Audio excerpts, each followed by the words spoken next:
จ้างกระถางเลยนะนี่เห็นหรือเปล่าจะเลือกแต่ต้นไม้ใหญ่เนี่ยทางให้จ้างกระถางเลย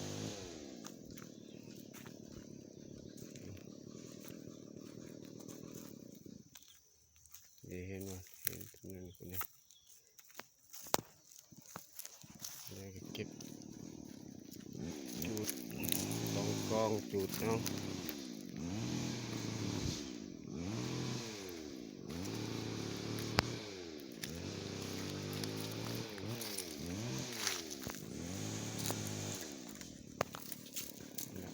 ตามหัวนะ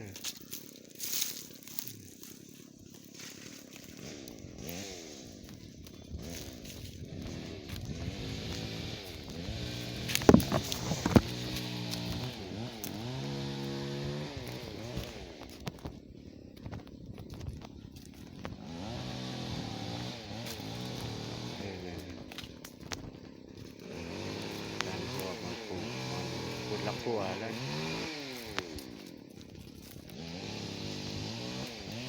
ตัดติ่มต้นไม้น้อยเดี๋ยวไว้ต้นไม้ใหญ่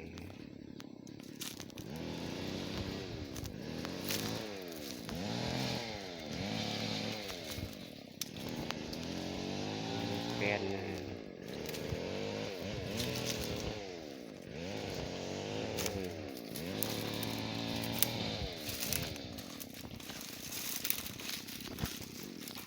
จูดเอา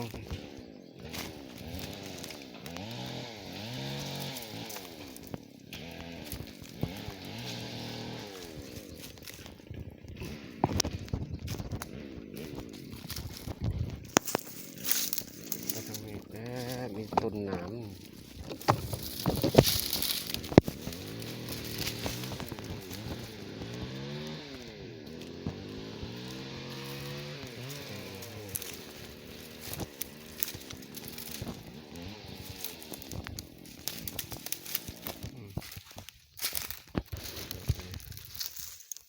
นี่แล้วก็ขึ้นแล้วมันกว้างเปล่าหุบเนี่ย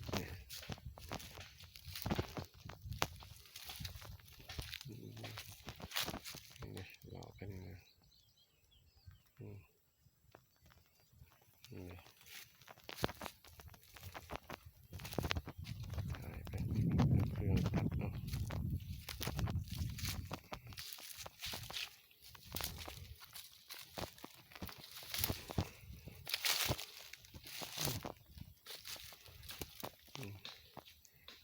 ตัดลมๆเลยเก็บจุด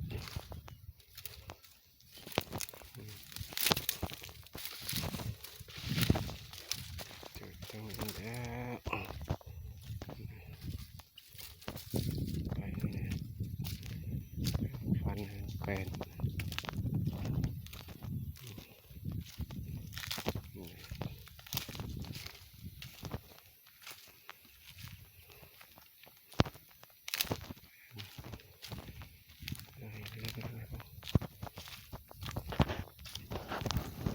ตาเก็บ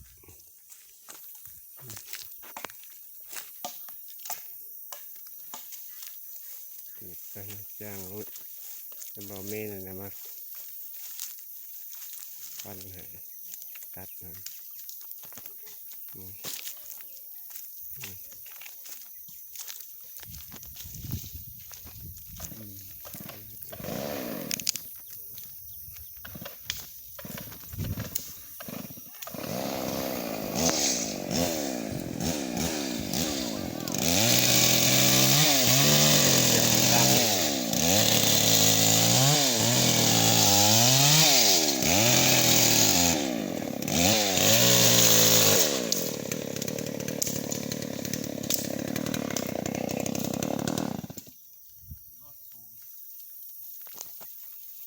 ใน